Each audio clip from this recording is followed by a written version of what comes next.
Miqueias 5, capítulo 5, verso 2 ao verso 5. Miqueias capítulo 5, verso 2 ao verso 5. Assim diz a palavra do Senhor: E tu, Belém Efrata, pequena demais para figurar como grupo de milhares de Judá, de ti me sairá o que há de reinar em Israel, e cujas origens são desde os tempos antigos, desde os dias da eternidade. Portanto, o Senhor os entregará até o tempo em que a que está em dor estiver dada a luz. Então o restante de seus irmãos voltará aos filhos de Israel. Ele se manterá firme e apacentará o povo na força do Senhor, na majestade do nome do Senhor, seu Deus, e eles habitarão seguros, porque agora será ele engrandecido até os confins da terra. Este será a nossa paz. Vamos orar. Nosso Deus e Pai, Rei dos altos céus, é tão belo ler a palavra do Senhor e ver uma profecia se cumprir com precisão milimétrica na vida de Jesus. Quão bom é ver que o Senhor é verdadeiro Deus e a tua palavra é verdadeira. O mundo não percebe isso por loucura. Os nossos cientistas acham que conseguem prever as coisas, mas até mesmo a chuva que eles dizem que vai cair amanhã, muitas vezes se nega, mostrando que eles não têm poder nenhum. Mas o Senhor, milhares de anos antes, disse que teu filho iria nascer em tais circunstâncias, e isso aconteceu. E hoje nós veremos isso, ó Deus. E o quão bela é a tua palavra, e quão bela é a profecia, e belo o seu cumprimento, mostrando que todas as coisas estavam debaixo do teu controle todo-poderoso, para que Jesus nascesse em Belém da Judéia, numa cidade insignificante para a nossa salvação. Um rei que nasceu em meio aos animais, um rei que viveu como um escravo, que morreu como um criminoso, mas um rei salvador. Que o Senhor agora abra os nossos corações para ver isso, para ver quem é Jesus, para ver que a tua palavra é verdadeira, e que o Senhor nos dê a graça, Deus, de tê-lo como o bem mais precioso desse mundo, e que o Natal não seja para nós uma data triste, mas que seja triunfante, jubilosa, porque o sol da justiça nasceu das alturas. Que todos os dias para nós sejam um dia de celebrar o nascimento de Jesus, mas também lembrar da sua morte e ressurreição. Nos dê a graça agora de meditar nas Escrituras, aprender dela e sermos conformados à imagem de teu Filho. Fale conosco, Deus, e perdoe o nosso pecado, em nome de Jesus Cristo. Amém.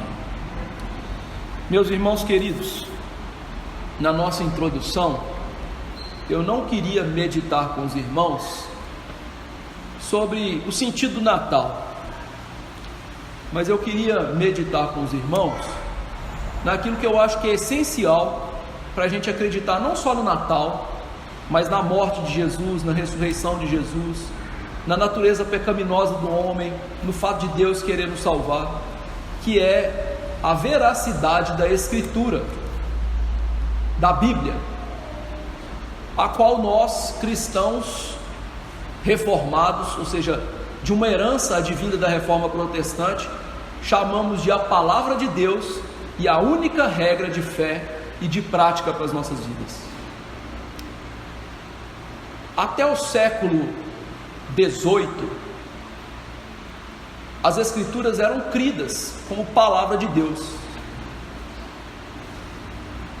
Era raro um homem dizer que a Bíblia não era veraz, verdadeira, e de que o cristianismo não era a verdadeira religião revelada. No entanto, com o advento de duas correntes filosóficas, por assim dizer, o iluminismo e o racionalismo, a autoridade das Escrituras foi minada por certos homens que nasceram cristãos. E eles então disseram: não, as Escrituras não são a palavra de Deus. Por quê? Porque nós não podemos provar empiricamente que ela é a palavra de Deus. E assim, não só as Escrituras foi desacreditada, como o próprio Deus. Se eu não consigo provar que Deus existe, logo Deus não existe. Mas veja só que esse argumento é falacioso. Por quê? Coloca no homem e na razão humana a diretriz, a medida para todas as coisas. E esse argumento, ele não é usado para todas as coisas que os homens, digamos assim, escolásticos, escolados, acreditam. Pergunte a um cientista coerente se é possível replicar o evento do Big Bang em laboratório. Eles vão dizer não. Ora, se eu não consigo provar em laboratório que o Big Bang existiu, como é que eu posso acreditar se ele existe?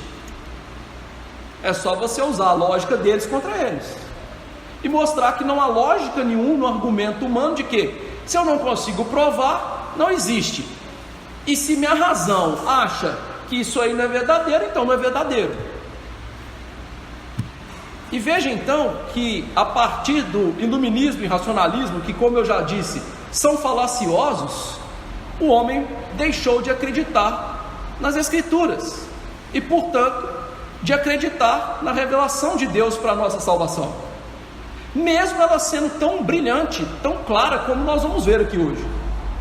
Afinal, eu gosto de documentário e gosto do canal History Channel. Certa vez eles passaram um especial sobre Nostradamus, que há muito tempo já foi conhecido como um profeta, como alguém que fala o que vai acontecer antes.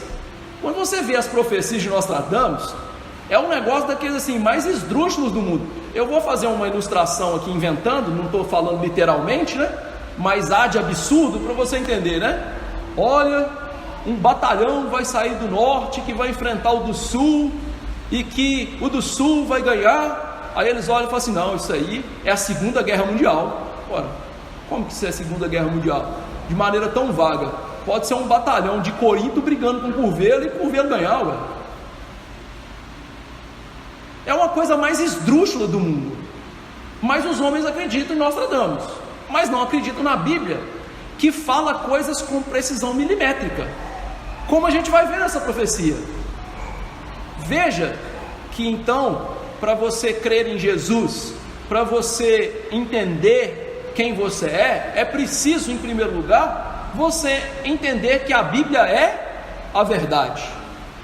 E mesmo, meus irmãos, que eu apresente aqui hoje argumentos racionais mostrando que a Bíblia é a verdade, talvez você ainda não acredite. Por quê? Não depende do intelecto humano, depende de algo que Deus nos dá, chamado Espírito Santo, a terceira pessoa da Trindade, que abre o nosso entendimento para entender que as coisas de Deus são verdadeiras. Afinal, Paulo, em 1 Coríntios 2,14, diz o seguinte: as coisas de Deus são loucura para os que se perdem, mas para nós, poder de Deus para a nossa salvação. Então, vamos ver esse texto, mas antes da gente entrar no texto, o que está acontecendo aqui quando Deus deu essa revelação ao profeta? Nós estamos nos idos de 700 anos antes de Jesus nascer. Em Israel, a verdadeira religião havia descambado, ou seja, o povo de Deus que recebeu a Bíblia do Antigo Testamento havia abandonado a verdadeira religião. Eles chegaram à conclusão que a gente não precisa de obedecer a Deus, a gente não precisa de seguir as normas de Deus, vamos seguir as nossas e mais, vamos fazer como os outros povos, acrescentar falsos deuses, afinal eles podem estar certos. Então Deus levantou vários profetas, mais 2 deles que são bem conhecidos na Bíblia, ao mesmo tempo para pregar nessa situação. Um profeta, nós lemos o texto dele aqui na liturgia, que é o profeta Isaías, filho de Amos. Esse homem, ele pregou para aquele povo, e a sua pregação girava em torno da vinda do Messias, e a vinda do Messias relacionada com o povo daquela época. Então ele mostra que o povo sofreria bastante por causa dos seus pecados, até que o Messias viesse trazendo salvação, mas que aquele povo rejeitaria, seria duro de coração. E nós temos o profeta Miqueias, que contemporâneo de Isaías, não podia pregar algo diferente. O que ele pregou no seu livro era que a liderança de Israel era falha, porque não tomava conta do povo, e que esse povo de Israel sofreria com 2 grandes calamidades. Lá no capítulo 1, ele prediz a invasão que ocorreria alguns anos mais tarde da Assíria em relação a Israel. E depois ele profetiza no capítulo 4 que a Babilônia, ainda mais anos mais tarde, invadiria também Israel e faria grande mal àquele povo. Então, a profecia dele é uma profecia de juízo, mas é uma profecia de juízo que está salpicada com a misericórdia de Deus. E qual é essa misericórdia? Que é o centro do livro, é o coração do livro, o ponto nevrálgico maior do livro, que é o capítulo 5, que é o nascimento de Jesus Cristo, como a gente leu. Então, o capítulo 5 é o ponto central da profecia de Miqueias. E o que esse capítulo 5, verso 2 a 5, que nós lemos e vamos meditar agora, ensina? Jesus é o eterno Salvador do povo de Deus. Ele é a verdadeira paz. Jesus é o eterno Salvador do povo de Deus. Ele é a verdadeira paz, é a nossa paz. Então veja que o capítulo 5, verso 2 diz: E tu, Belém Efrata, pequena demais para figurar como grupo de milhares de Judá. Miqueias anuncia aqui que um evento maravilhoso aconteceria em Belém de Judá, milhares de anos depois, ou muitos anos depois daquilo que ele está falando. É interessante notar que Miqueias fala isso, prevendo um futuro glorioso, mas que a realidade dele não é uma realidade gloriosa, é uma realidade de dureza, é uma realidade em que um povo estrangeiro se aproxima para quase destruir, eclipsar, obliterar o povo de Deus. E aí veja então que ele vai dar uma profecia de esperança, uma profecia de salvação, e ele olha então e diz que de uma cidade chamada Belém Efrata viria a salvação. Mas o que é importante nisso? Porque Belém Efrata, ele diz aí, é pequena demais para figurar entre as milhares de Judá. Ou seja, a salvação vai vir de um lugar insignificante. Se você esperasse que um Salvador viesse, você esperaria um Salvador vindo de onde? Uma salvação vindo de onde? Do meio da favela lá do Rio de Janeiro? Não. Você esperaria o quê? Que um Salvador nascesse no Palácio de Buckingham, não é? Mas para Deus as coisas não são assim. Deus disse que o nosso Salvador nasceria numa cidade insignificante, sem valor, um lugar que ninguém dá a mínima, tanto que ele usa essa expressão milhares de Judá, que era uma expressão militar, dizendo que Belém era uma cidade tão insignificante, tão pequena, que ela não seria contada nos ajuntamentos militares de Israel, porque era necessário uma certa quantidade de pessoas e de homens guerreiros para ser contado entre os clãs de guerra de Israel. Então era uma cidade tão insignificante que nem um exército direito podia sair de lá. E veja que ele diz que é Belém Efrata. Isso é importante, porque havia outras Beléns no território de Israel. Por exemplo, havia uma Belém no território de Zebulon. Isso mostra o quê? Que aquela cidade não valia nada.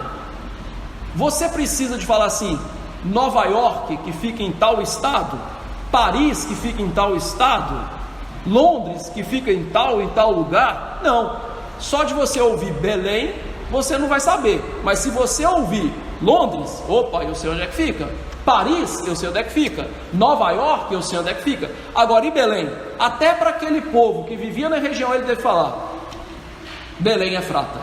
Ou seja, é aquela pequenininha, insignificante. E é interessante que muitos anos antes, quando Josué tomou a terra e foi distribuir a terra, ele listou 115 cidades de Judá, e Belém não aparece, mostrando o que? Olha, essa cidade não vale nada, mas é de lá que vai vir o Salvador. E veja que essa cidade chama Belém Efrata.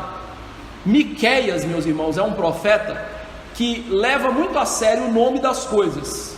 O nome para ele tem significado espiritual, e o nome Belém Efrata tem um significado espiritual muito importante. A palavra Belém no hebraico significa casa do pão, e Efrata significa abundância. Ou seja, sairia de uma cidade insignificante pão em abundância para o povo de Deus. Curiosamente, Jesus no Novo Testamento, em João 6, ele diz que ele é o pão vivo que desceu do céu. Ou seja, o nome dessa cidade apontava para a natureza de Jesus, aquilo que ele seria, o pão vivo que desce do céu para salvar seres humanos. Então nessa cidade nasceria o Salvador. Então, meus irmãos, o comentarista James Boyce, ele diz o seguinte: Belém era uma cidade pequena, mas que teria uma grande história, a história daquele que seria o Rei divino e eterno de Israel. E essa profecia então de Miqueias, só mostrando o nome desse lugar, nos apresenta lições espirituais importantes. A primeira lição que nós aprendemos com isso é que o caminho de salvação de Deus é contrário às expectativas humanas. Veja, por exemplo, Deus escolhendo o ancestral de Jesus, um tal de Davi, que nasceu nessa cidade. Davi, quando foi ungido rei de Israel, o profeta Samuel foi lá em Belém ungí-lo, e tinha lá os filhos de Jessé e os irmãos mais velhos de Davi, 7 irmãos que foram olhados antes dele, cada um mais bonito, mais forte, mais capaz. E Deus falou o quê? Não quero esses. Deus pegou o mirradinho, aquele que ficava atrás das ovelhinhas, um pequeno ruivinho que ninguém dava nada para ser o grande rei de Israel. Ou seja, Deus estava subvertendo as expectativas tanto do profeta como do povo, que queria um rei bonito, forte, segundo as expectativas humanas. E agora não. Ele fala o quê? Não é assim. Eu quero um rei do meu jeito. Para quê? Para que a glória seja toda de Deus. Então a salvação, ela subverte as expectativas humanas. Nós esperamos um Salvador o quê? Forte, poderoso, glorioso, que apresenta-se como alguém importante, nascendo num berço de ouro. E Deus diz: não, o meu Salvador, aquele que vai salvar o meu povo, ele vai nascer de um lugar que ninguém dá importância. E aí veja que essa profecia, ela mostra ainda mais que Deus subverte as expectativas humanas, porque ela é dada num momento de fraqueza, no momento em que os reis da linhagem de Davi não são ninguém, não são capazes de nada. E aí Deus fala: é daí que vai nascer a salvação, de onde você menos espera. A segunda lição que a gente pode tirar só do nominho dessa cidade onde Jesus vai nascer é que Deus tem prazer em usar instrumentos improváveis para manifestar glória para Ele. Meus irmãos, Deus é glorioso. Deus, no seu ser, é todo poderoso. Ele é onisciente, onipotente. Ou seja, Ele é digno de honra e de glória, ao contrário do ser humano. Então tudo que Deus faz é para a sua glória, para a sua honra. E Deus então tem o hábito de usar coisas pequenas, insignificantes, para que a glória seja dele, para a honra seja dele. O que Ele vai fazer em relação à nossa salvação então, é justamente isso: usar instrumentos que ninguém dá a menor importância, como Ele usou Davi, e como Ele usaria o seu grande filho Jesus Cristo, que é grande para Ele, mas que para os homens não vale nada. Quando você olha para Jesus, nasceu em Belém, nasceu em lugar nenhum, é filho de José e Maria, duas pessoas pobres, e ele é um carpinteiro, profissão de gente pobre daquela época. Ou seja, quando você olha para Jesus humilde, trabalhando com coisas que ninguém quer, vivendo onde ninguém quer, nascendo onde ninguém quer, fazendo coisas que ninguém está nem aí, você vê o que? A glória é toda de Deus, porque Ele está usando um instrumento que ninguém dá o menor valor, a menor importância. Curiosamente, Paulo, ao olhar para isso nas Escrituras, ele vê que a nossa salvação é assim. Paulo descreve a nossa salvação desta maneira. Ele diz lá em 1 Coríntios 1, 26 a 29: visto que não foram chamados muitos sábios segundo a carne, nem muitos poderosos, nem muitos de nobre nascimento, pelo contrário, Deus escolheu as coisas, entre aspas, loucas do mundo, para envergonhar os sábios, e escolheu as coisas fracas do mundo, para envergonhar as fortes. Deus escolheu as coisas humildes do mundo, e as desprezadas, e aquelas que não são, para reduzir a nada as que, entre aspas, são, a fim de que ninguém se vanglorie, ou seja, tenha uma glória vã, presunçosa, na presença de Deus. A salvação vinda de Jesus, lá de Belém Efrata, mostra que Deus é glorioso, e que o homem não é glorioso. A nossa salvação, Deus salvar pessoas pecadoras, pessoas que não são alguém na vida, mostra a glória toda em Deus. Terceira lição que nós tiramos aqui: Miqueias mostra que a esperança e alegria do crente está na graça e na soberania de Deus. Ou seja, nós podemos nos alegrar e esperar porque Deus é soberano. Isso significa o quê? Deus governa todas as coisas de tal maneira que os seus planos vão se cumprir. Vou dar um exemplo.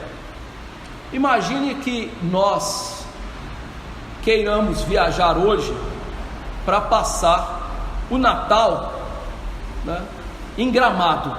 Nossa passagem já está comprada. Dá para chegar lá hoje de carro? Não dá. Mas você quer passar o Natal em Gramado, né? Ir na Vila do Papai Noel, ver todas aquelas luzinhas, aquela cantata maravilhosa, é um espetáculo. Você então se preparou para isso.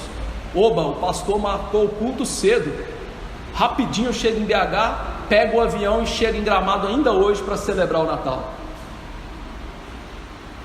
Acabou o culto, você vai para casa, pegou o carro, não pegou. Liga para um amigo e fala assim: me empresta o seu carro. Empresta. Começa a andar com o carro dele fica na estrada. Parece até o filme do Esqueceram de Mim, né? Você liga para um amigo: me socorre e leva em BH. Uma boa alma aparece, você chega em BH. Só que BH, como a gente sabe, chove, né? E inunda tudo, né?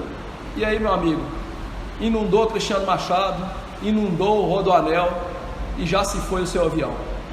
Isso mostra o quê? você não dá conta de controlar nada. Você fez um plano simples, bobo, de ir para Gramado, coisa mais besta do mundo, e você não deu conta de controlar isso.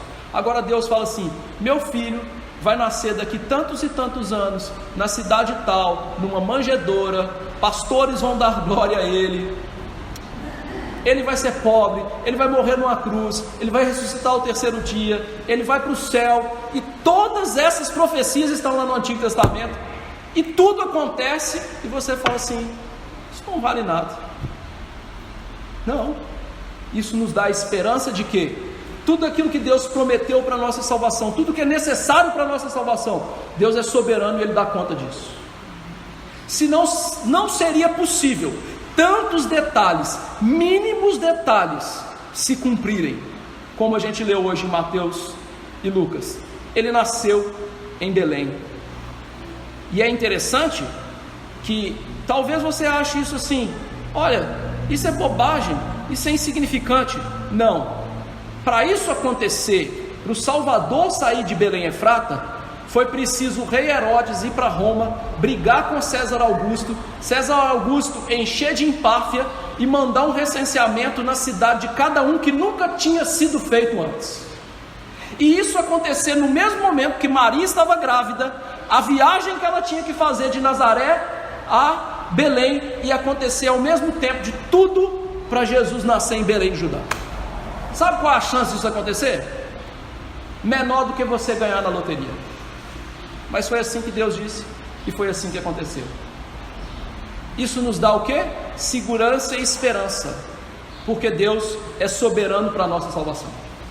E você está vendo aqui estampada na página das Escrituras a esperança da nossa salvação, a soberania de Deus nos seus caminhos para nos salvar. Agora, nós vimos um lugar insignificante. Agora, quem é essa pessoa? Apesar de ser humilde aos olhos humanos, quem de fato é essa pessoa por trás do carpinteiro? O verso 2b e o verso 4a vão falar sobre quem é Jesus. O verso 2b diz assim: de ti me sairá o que há de reinar em Israel, e cujas origens são desde os tempos antigos, desde os dias da eternidade. Ele se manterá firme e apacentará o povo na força do Senhor, na majestade do nome do Senhor seu Deus, e eles habitarão seguros, porque agora será ele engrandecido até os confins da terra. Esses dois versos mostram características da pessoa do Salvador, de Jesus, que iria nascer. Em primeiro lugar, ele tem um grande chamado. Apesar de Jesus aos olhos humanos ser humilde, ele tem um grande chamado. Veja que o texto diz: de ti me sairá aquele que vai salvar o meu povo. Ou seja, Jesus seria uma bênção para Deus. Veja o que o profeta está dizendo: ele vai ser uma bênção para mim, ele vai sair para mim. Então, antes de Deus mandar Jesus para a salvação dos homens, ele manda Jesus para ele mesmo, para o seu deleite, para o seu prazer. Você deve se lembrar que eu disse que enquanto Miqueias pregava, um outro pastor pregava junto com ele, um tal de Isaías, não é mesmo? E Isaías falou a mesma coisa que Miqueias. Lá no capítulo 42 de Isaías, ele diz assim: eis aqui o meu servo, a quem sustenho, o meu escolhido, a quem a minha alma tem prazer. Pus sobre ele o meu espírito, e ele promulgará o direito, a salvação para os gentios. Ou seja, Miqueias e Isaías pregaram a mesma coisa acerca do chamado de Jesus. O chamado de Jesus é para dar prazer em Deus. Não é por acaso que no dia em que Jesus foi batizado, João Batista ouviu uma voz do céu, lá em Mateus 3,17, que disse o seguinte: este é o meu filho amado, em quem eu tenho prazer. O próprio Deus chamou seu filho para ele ter prazer, para ele ter alegria da salvação. O próprio Jesus, então, diz para nós que a vida dele era fazer a vontade de Deus, era alegrar a Deus com a sua vida. Lá em João 4,34 ele diz: a minha comida consiste em fazer a vontade daquele que me enviou e realizar a obra que ele me deu. Jesus, meus irmãos, antes de ser a alegria daqueles que são salvos, ele é a alegria de Deus, porque ele é perfeito. Por quê? Porque ele é o próprio Deus. Por isso o profeta diz que além de um grande chamado, ele é uma grande pessoa. Diz ele que a origem de Jesus, no verso 2, é antes dos tempos antigos. Segundo Miqueias, esse Salvador que vai vir, que é Jesus Cristo, a origem dele, entre aspas, origem, não como se ele viesse a existir, mas ele já existia, é desde os tempos da eternidade. É interessante que a expressão que Miqueias usa, mimi olam, no hebraico, é uma expressão no hebraico que aparece em Deuteronômio 36, 27, para falar da eternidade de Deus. Lá em Deuteronômio diz assim: o Deus eterno é a tua habitação, e por baixo de ti estende os braços eternos. É a mesma expressão mimi olam empregada para o Messias, ou seja, esse que vai nascer, ele vai se fazer carne, mas ele já existia muito antes dessa profecia. É isso que o profeta está dizendo. Por isso que lá no Novo Testamento, quando nós vemos acerca do nascimento de Jesus, a gente não vê Jesus passando a existir no seu nascimento. Todos eles vão dizer o quê? O Verbo se fez carne e habitou entre nós. João 1,14. Ou seja, ele já existia, porque o verso 1 de João diz o seguinte: no princípio era o Verbo, e o Verbo estava com Deus, e o Verbo é Deus, era Deus, mostrando que Jesus Cristo, ele não passou a existir no seu nascimento, ele já existia desde os tempos antigos. Por isso, queridos irmãos, o autor de Hebreus, descrevendo Jesus, ele descreve o seguinte: nesses últimos dias Deus nos falou pelo Filho, a quem constituiu o herdeiro de todas as coisas, pelo qual fez o universo. Ele é o resplendor da glória e a expressão exata do seu ser. Ele sustenta todas as coisas pela palavra do seu poder. Ou seja, o autor de Hebreus diz para nós que Jesus não é um ser humano comum. Ele é o Deus eterno que criou o mundo e que sustenta o mundo com a sua palavra. E sim, na plenitude dos tempos, ele se fez carne. Ele nasceu para nos salvar. Ele tomou para si uma natureza humana. Ele não se tornou homem, ele tomou para si uma natureza humana. Ele adicionou ao ser divino uma nova natureza, sendo agora Deus homem para a nossa salvação. Por isso Isaías descreve como Deus forte, Pai da eternidade, Príncipe da paz, um menino que nos nasceu. Esse é o grande mistério da piedade, Deus que se fez carne. É interessante que esse é o Deus verdadeiro da Bíblia. Tem muita gente que fala assim: Deus não se importa com o ser humano. Deus se importa tanto com os seus eleitos, com aqueles que Ele quer salvar, que o seu Filho se fez carne. Deus é impassível, Ele deu uma corda no mundo e sumiu. Não, Deus se importa tanto com o mundo e o destino nosso, que Ele se fez carne para nos salvar. Queridos irmãos, o que o profeta está mostrando aqui para a gente é que o nosso Salvador não é uma pessoa qualquer, não é um simples carpinteiro da Judéia, não é um simples amotinador, como alguns vão dizer, que morreu lá numa cruz. Não, Ele é muito mais do que isso. Ele é o próprio Deus que veio nos salvar, que se importou conosco, que olha para o ser humano pecador, em sofrimento, e se importa e vem nos socorrer. E veja que além de ser grande em sua pessoa, ele também tem um grande ministério, ou seja, uma grande função. Lá no verso 4 diz que ele vai manter-se firme e vai apacentar-nos na força de Deus, na força de Yahvé, na força do verdadeiro Deus.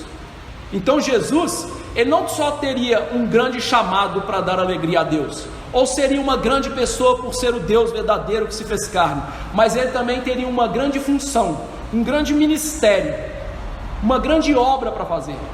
Diz que ele vai apacentar-nos na força de Deus, ou seja, o Salvador, ele seria um pastor, ele seria alguém que importaria-se com os seus eleitos.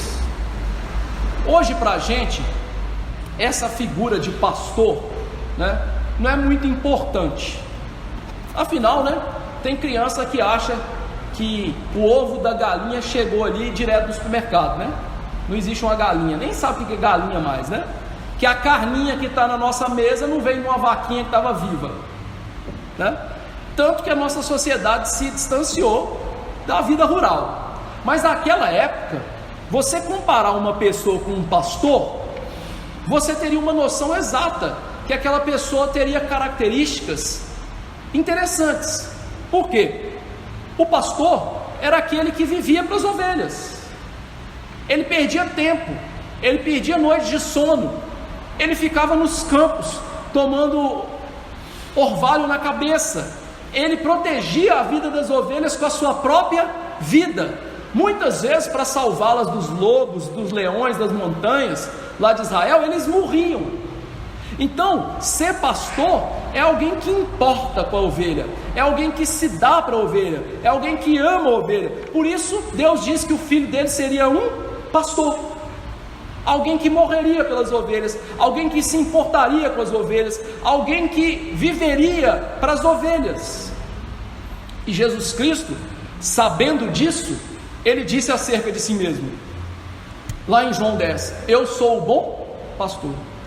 O bom pastor dá a vida pelas ovelhas.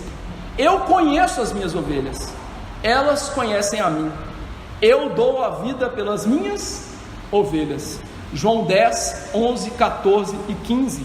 Ou seja, diferente dos líderes que Miqueias estava acostumado, diferente dos falsos pastores dos nossos dias, falsos padres, falsos líderes religiosos dos nossos dias, Jesus disse assim: não, eu sou o bom pastor de Deus para vocês, o pastor que Deus prometeu para vocês, e eu vou salvar vocês.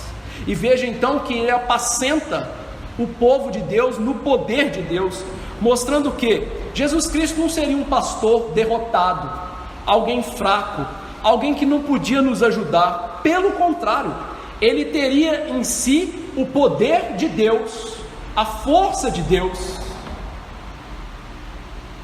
E isso nos faz lembrar do ancestral de Davi, de Jesus, Davi. Davi, todo mundo conhece a história, né? Que ele derrotou Golias, né? E tem gente que fala assim: não, foram as pedrinhas, foi a funda, foi a habilidade de Davi. Mas todo mundo perde no texto uma coisa que Davi disse: eu vou contra ti na força do Senhor dos exércitos. Por que um menino de 1,5 metro, 1,5 metro por minha conta, viu? Matou um homem de 3 metros? Como isso é possível? Depois você faz uma brincadeira com a criança, né? Não faz muito tempo não, que é maldade, né?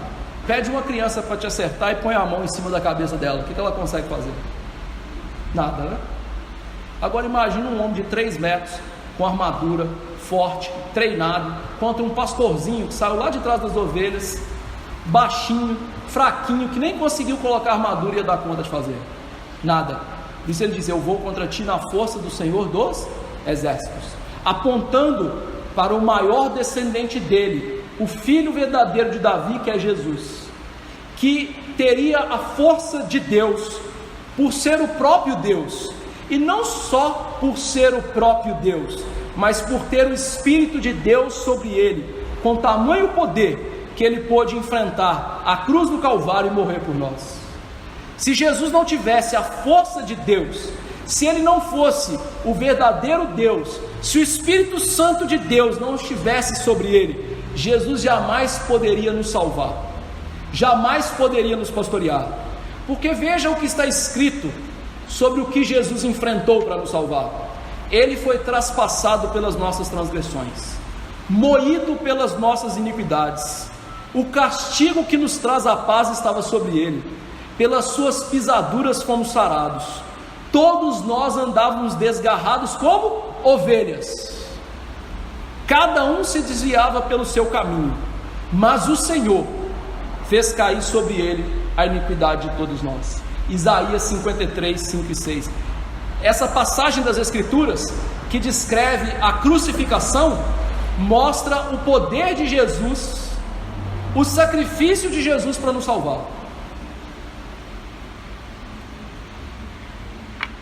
Talvez você não entenda isso, mas eu quero que você entenda agora. Eu quero que você imagine algo grotesco e algo que é real, tá? E que me chocou bastante. Há um certo tempo atrás, saiu uma notícia lá nos Estados Unidos que um pai, ele tinha um filho com problemas mentais. E não só problemas mentais, mas ele tinha problemas motores também. Então era um completo inválido, tadinho, né? Daqueles meninos que anda torto e ainda tem problema mental. Ou seja, uma cena muito trágica, não é? Você olharia para uma pessoa dessa, você ficaria compadecido, não é? Ficaria assim, nossa, que coisa triste, trágica, não é? O pai desse menino, sabe o que ele fazia com ele?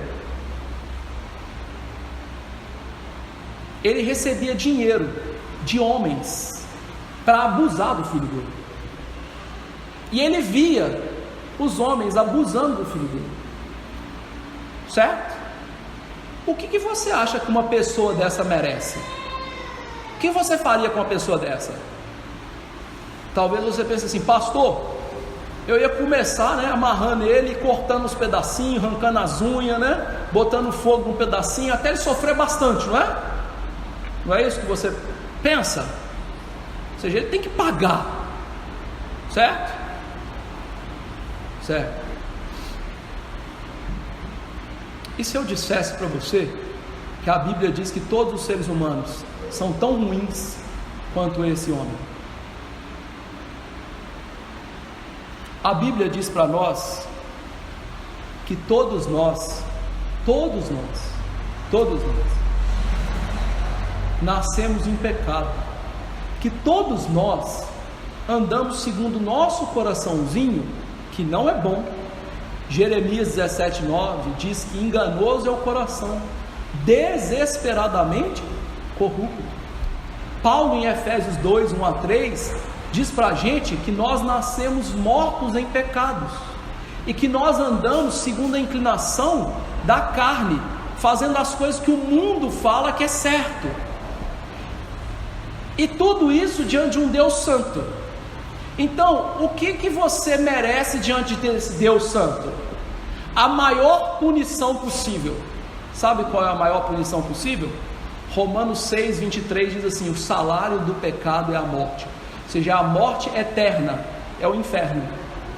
Ou seja, todo ser humano, quando nasce, a única coisa que ele merece nesse mundo, e ele merece de Deus, chama-se inferno.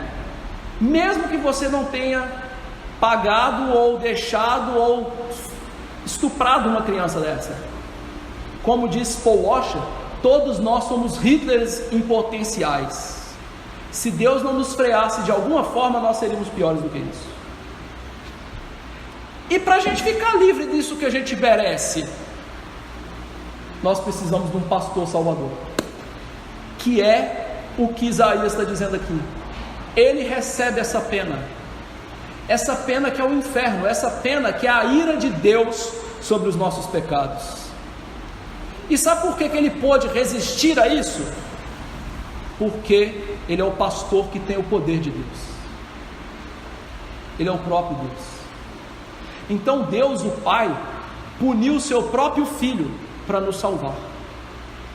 Ele deu a vida pelas ovelhas. Que grande ministério, hein? Que grande obra que ele veio fazer.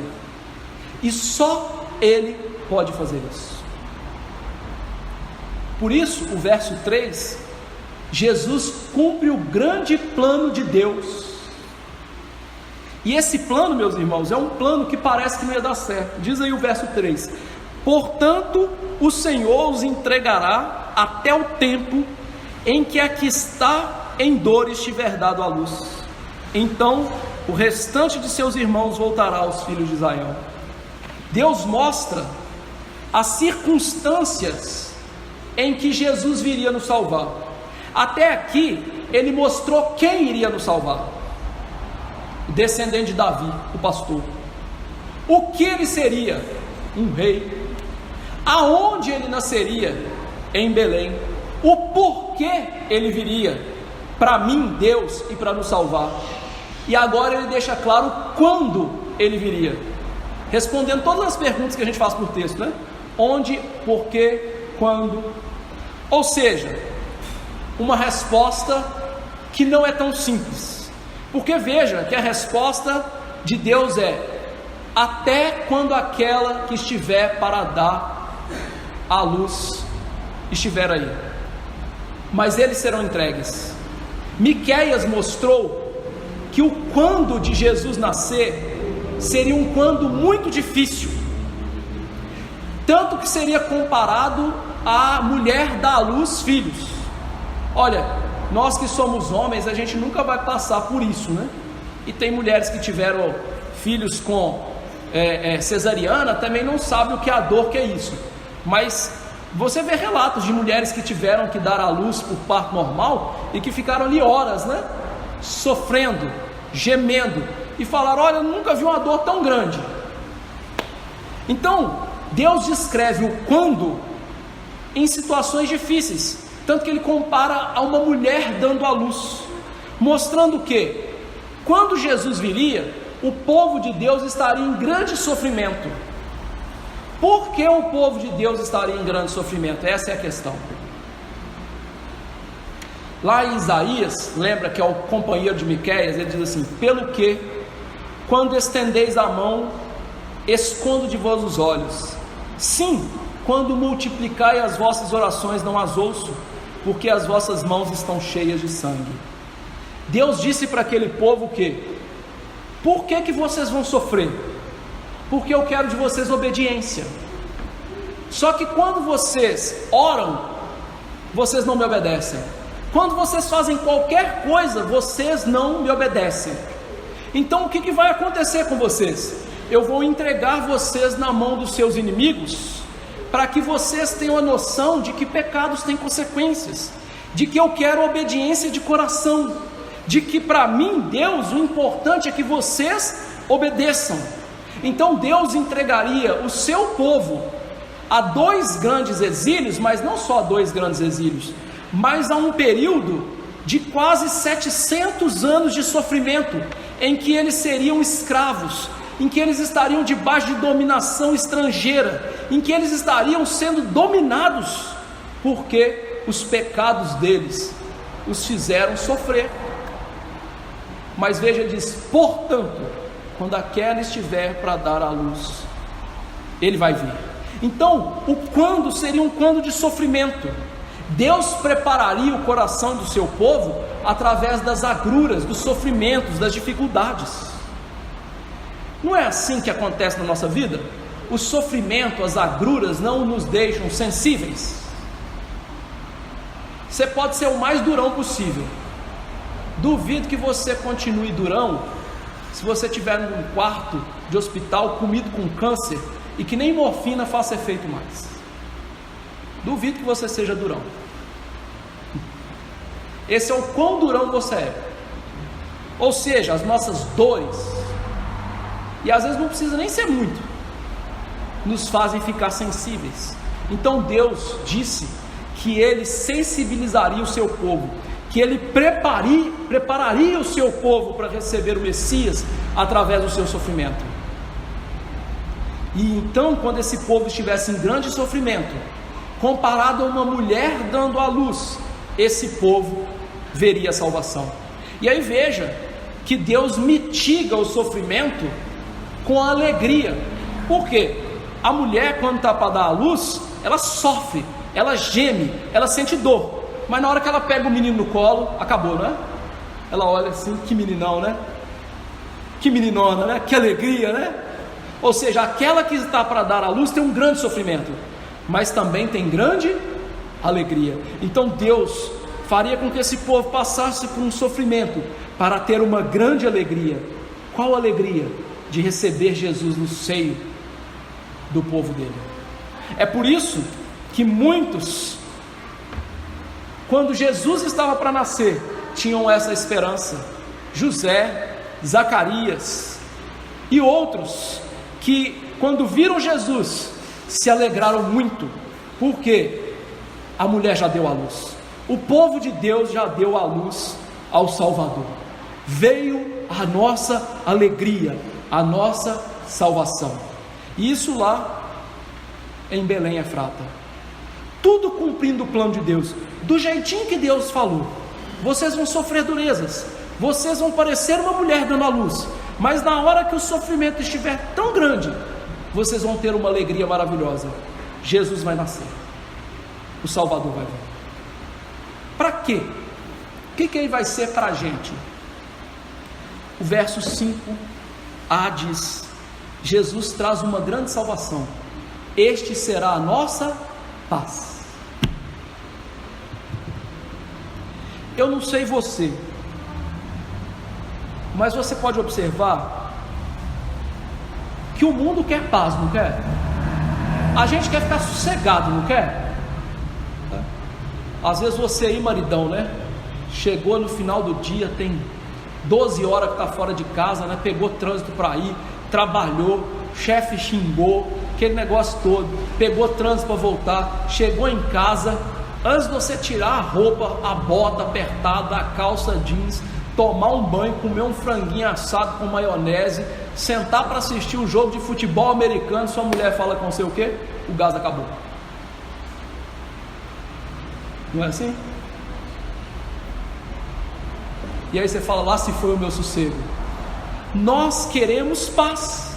Ser humano quer sossego. Só que tem um grande problema. Nós queremos sossego nas coisas erradas. Como assim? A gente quer sossego com muito dinheiro no banco. A gente quer sossego, né, com um físico invejável, com saúde. A gente quer sossego com um maridão que parece o Brad Pitt, com a mulher que parece a Margot Robbie lá da Barbie. A gente quer sossego nas circunstâncias físicas, materiais, como se essas coisas dessem sossego. Ora, você já viu algum rico de verdade sossegado? Tanto que eles moram nas casas que parecem um castelo, o Fort Knox. Por quê? Porque não tem sossego. O ser humano quer sossego, só que o ser humano não pode ter sossego nas coisas materiais.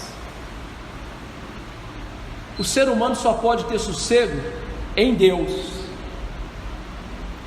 Só que tem um grande problema: como ter sossego em Deus?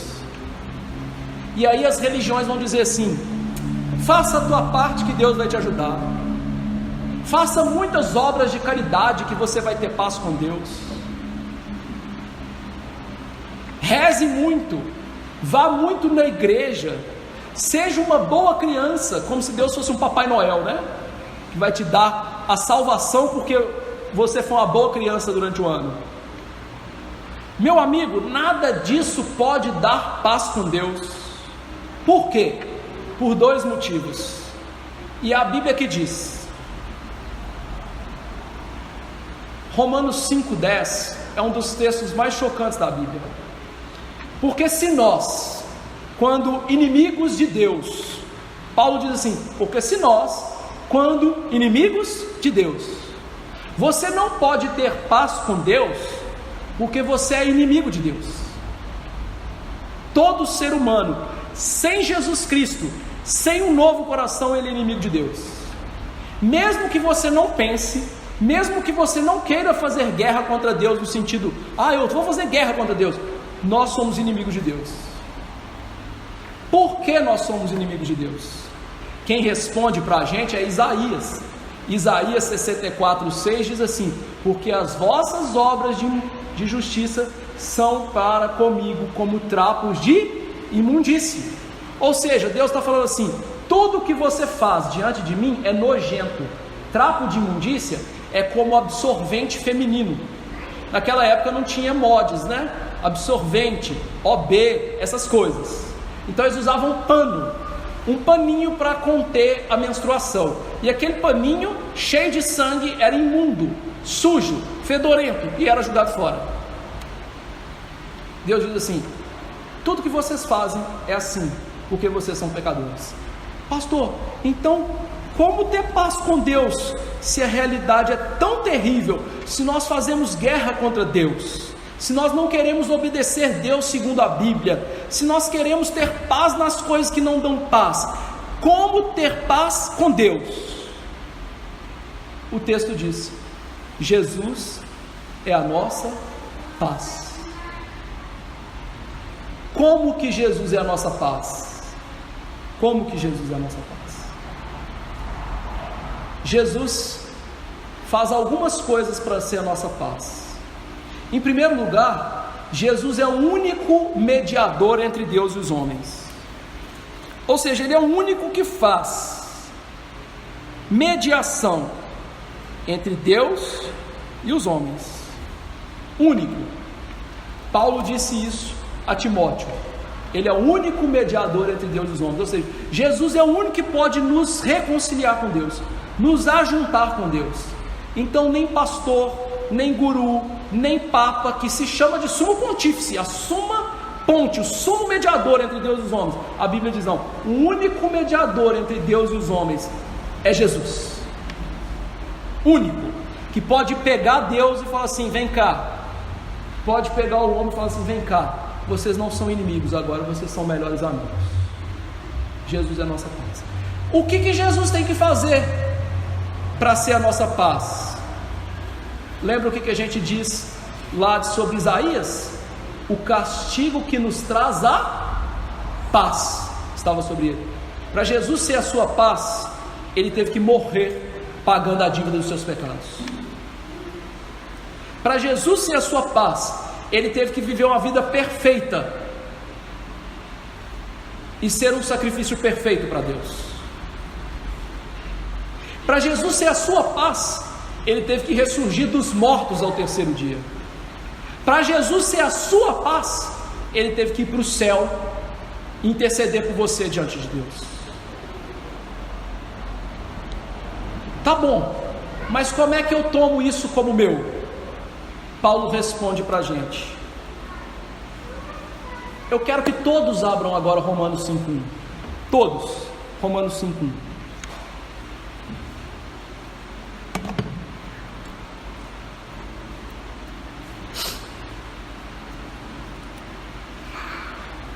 Romanos 5:1. Quem está sem Bíblia, preste muita atenção. Romanos 5:1. Justificados, pois, mediante a fé, temos paz com Deus, por meio de nosso Senhor Jesus Cristo. Como que eu posso ter a paz de Jesus Cristo? Você precisa ser justo diante de Deus.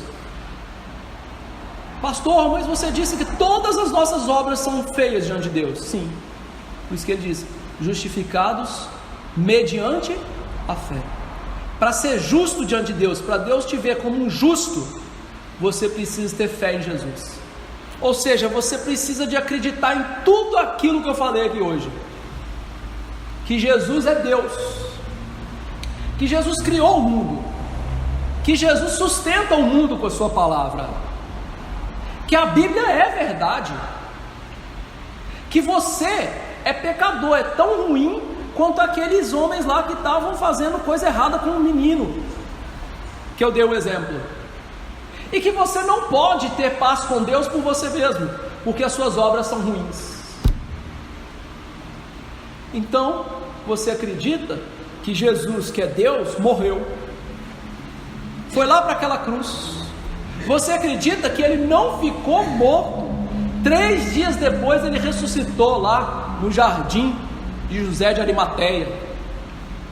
e que depois, 40 dias, ele foi elevado aos céus, e que de lá ele governa todas as coisas, como ele mesmo diz: toda autoridade me foi dada no céu e na terra, e que de lá ele vai voltar.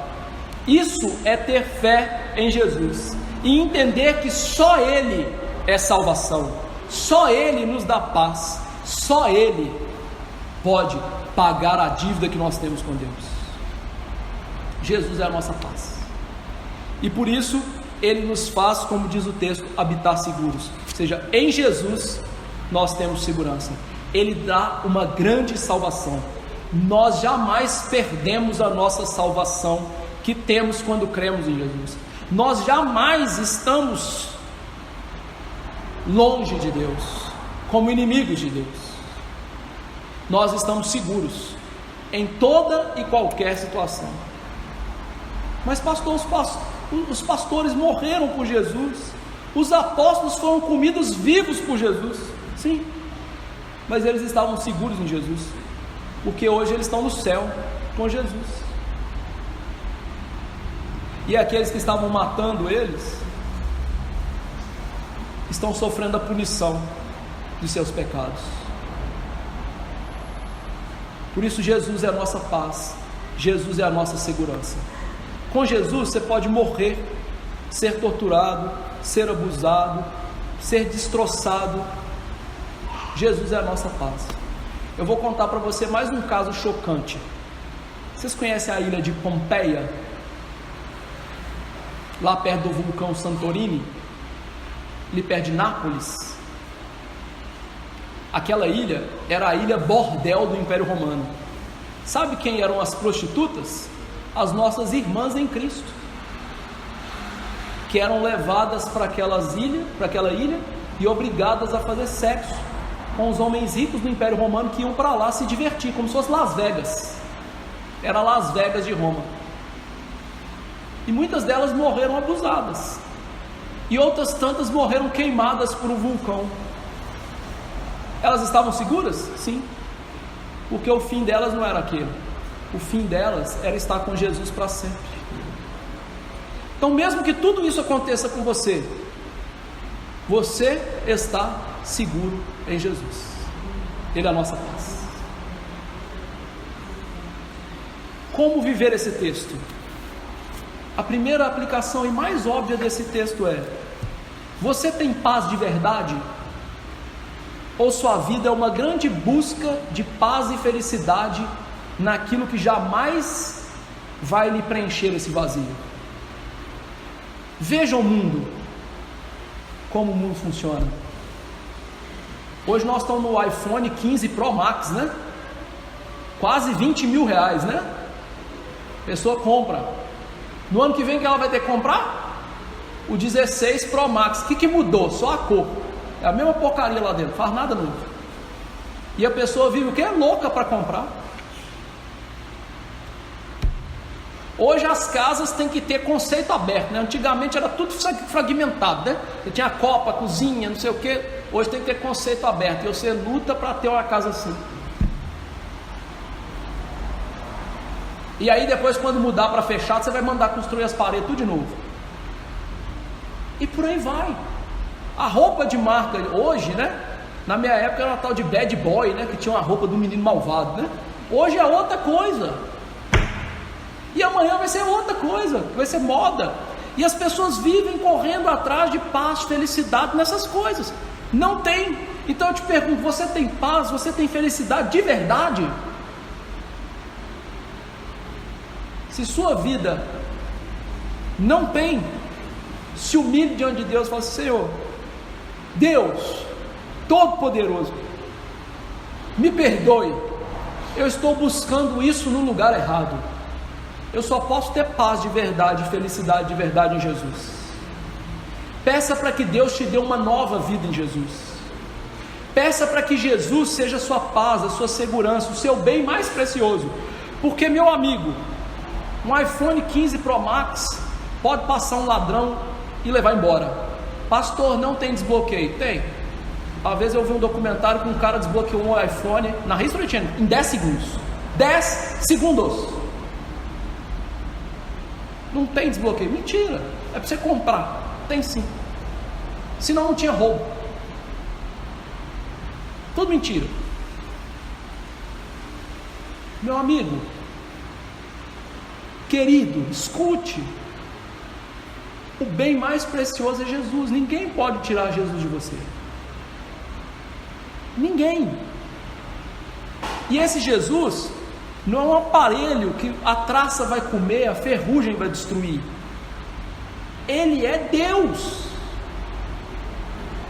E assim, nós, mesmo pecadores, nós somos tão preciosos no sentido de ter um valor atribuído por Ele.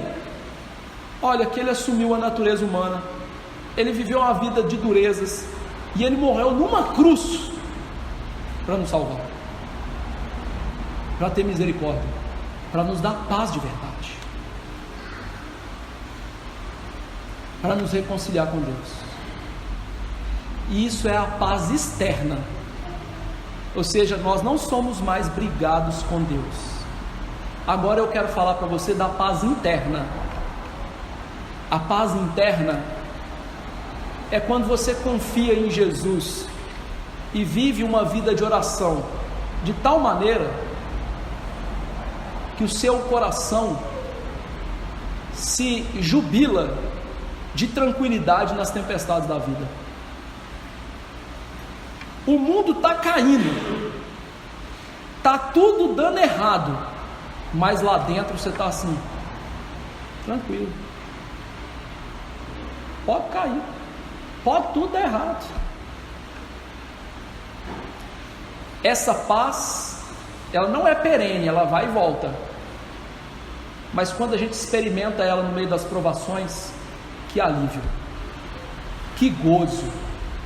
Busque essa paz interna através de uma vida de oração, de contentamento em Deus, de busca de Deus. Paz externa, Deus não é nosso inimigo. Paz interna, o mundo está caindo, mas lá no meu coração eu estou tranquilo com Deus. Terceira aplicação: louve, ou seja, elogie a Deus pelo nascimento de Jesus. Eu fico às vezes entristecido por algumas pessoas que falam assim: eu não gosto do Natal, uma época tão triste. Meu amigo, eu sou atleticano, eu esperei 40 anos para ver o Atlético ser campeão brasileiro. Foi uma alegria danada, né? Agora, o que se compara o Atlético ser campeão brasileiro com Jesus nascer e ser a minha salvação? Nada, nada, querido. Como que você não pode, numa data dessa, erguer as mãos para os altos como aqueles pastores e louvado seja Deus nas alturas? Veio a salvação. Não é época de você ficar macambúzio, pusilânime. É uma época de você olhar para Deus e falar assim: Deus, que plano, que salvador, que maravilha. Tudo se cumprindo na pessoa do meu Senhor, e com precisão milimétrica. Louve a Deus, louve a palavra de Deus, que não é como nós tradamos, né? Você viu aqui, ó, que detalhes, que precisão de falar aonde o Messias nasceria, o que ele seria. Deus infalível com o seu plano. Louve a Deus. Quarta aplicação: louve a Deus, porque Jesus não somente nasceu segundo a palavra de Deus, mas ele também morreu segundo a palavra de Deus. O plano de Deus não acaba no nascimento de Jesus. Jesus não é mais um menino deitado. Jesus virou homem, e quando era mais novo do que eu, que já estou beirando os 40, né? Morreu naquela cruz. Plano de Deus para perdoar os nossos pecados. Sem a morte do Deus homem, jamais teríamos perdão. Mas Jesus não permaneceu morto. Como algumas pessoas que não acreditam na Bíblia dizem: olha, ele ficou lá. Não, a Bíblia diz que ele também ressurgiu ao terceiro dia, segundo as Escrituras. 1 Coríntios 15, 3. E Jesus foi para o céu, segundo as Escrituras. Salmo 110. Disse o Senhor ao meu Senhor: assenta-te à minha direita, até que eu ponha todos os teus inimigos por estrado dos teus pés. Tudo isso, plano de Deus: nascimento, morte, ressurreição, ascensão. E o que fazer com relação a isso? O plano de Deus não termina com Jesus no céu, termina com Jesus voltando. Só que quando ele voltar, a Bíblia não diz que ele vai voltar como um salvador de todos. Ele vai voltar para um trono de glória, para julgar todas as pessoas. E qual a diferença daqueles que vão ser salvos daqueles que não são salvos? Fé verdadeira em Jesus. Então o plano termina com a volta de Jesus. Já passou 2000 anos, pastor. Sim, até Deus dá a profecia de que viria um que esmagaria a cabeça da serpente, até Jesus vir, passaram milhares de anos também. Até Miqueias profetizar que Jesus viria, passaram 700 anos.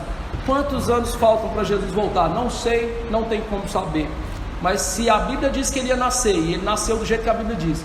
Se a Bíblia diz que ele ia morrer, e ele morreu do jeito que a Bíblia diz. Se a Bíblia diz que ele ia ressuscitar, e também aconteceu, ele também vai voltar. E um dia você vai estar diante dele no seu trono, para receber salvação final ou condenação final. Creia em Jesus. E em quinto e último lugar, viva seguro em Cristo. Você não precisa temer esse mundo. Você não precisa temer as pessoas desse mundo.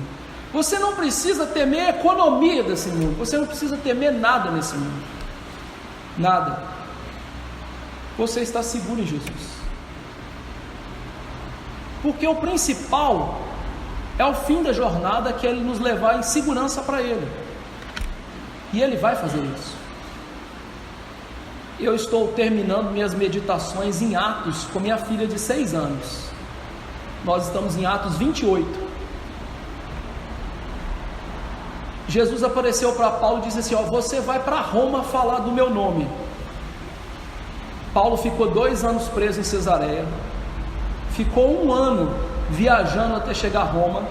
Depois ficou mais 2 anos preso em Roma, até o dia que ele foi ver César para testemunhar de Jesus. 5 anos. Ele foi preso, ele foi quase morto, ele ficou em naufrágio, uma cobra picou a mão dele, o centurião queria matar todo mundo porque os presos iam fugir. E se eu continuar falando aqui, eu vou colocar eventos e eventos e eventos. E o que aconteceu? Paulo chegou em segurança diante de César e pregou para César de Jesus Cristo. Jesus diz que vai nos levar para casa, para o céu com Ele.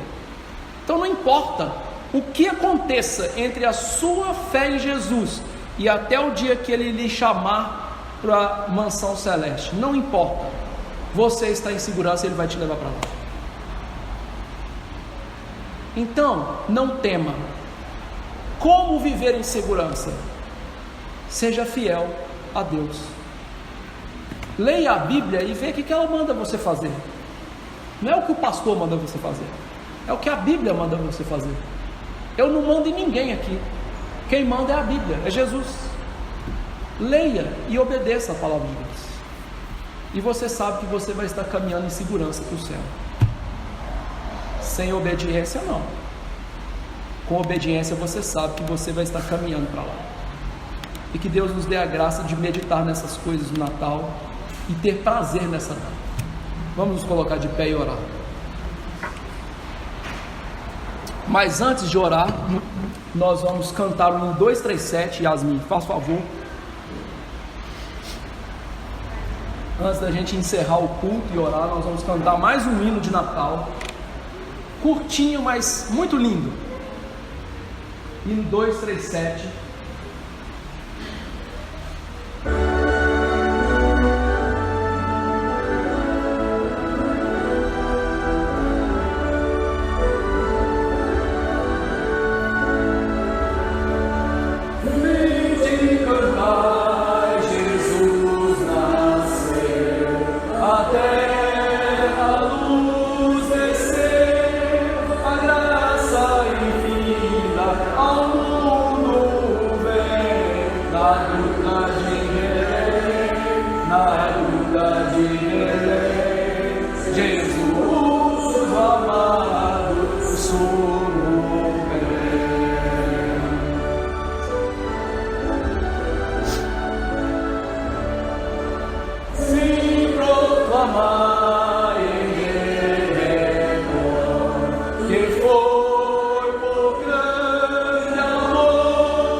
Senhor nosso Todo-Poderoso, agradeço por Jesus, o nosso Salvador.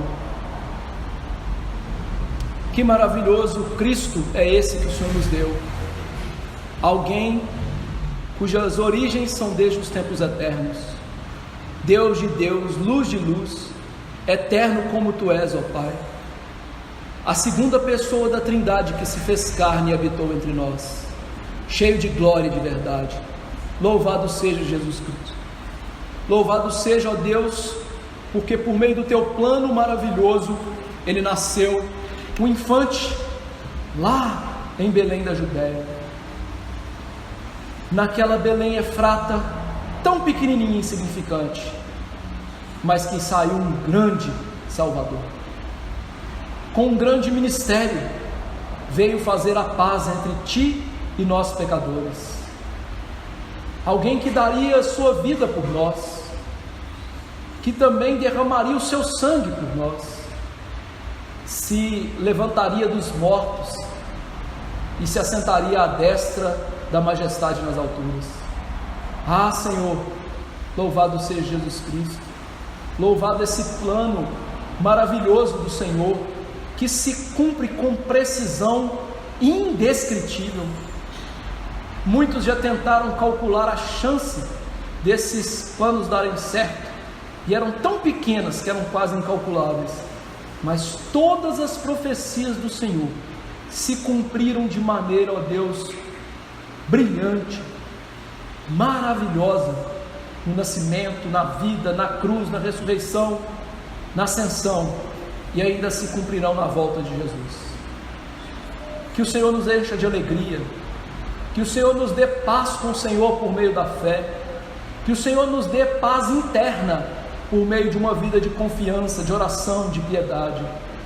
Ah, Deus, seja a nossa paz, seja a nossa alegria, e que nós celebremos o Natal hoje, mas celebremos Jesus Cristo todos os dias da nossa vida. Cristo, a alegria verdadeira, a paz verdadeira. E perdoe por quantas vezes não damos valor a essa paz, por quantas vezes brigamos, murmuramos, xingamos, blasfemamos, por quantas vezes somos ingratos por tudo o que o Senhor fez na pessoa de Jesus.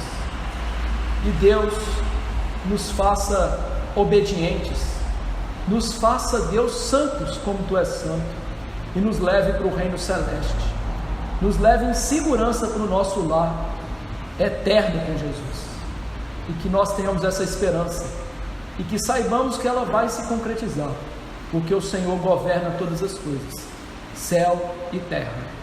Ah, Senhor, nos abençoe com a verdadeira salvação, com a verdadeira paz, com a verdadeira alegria.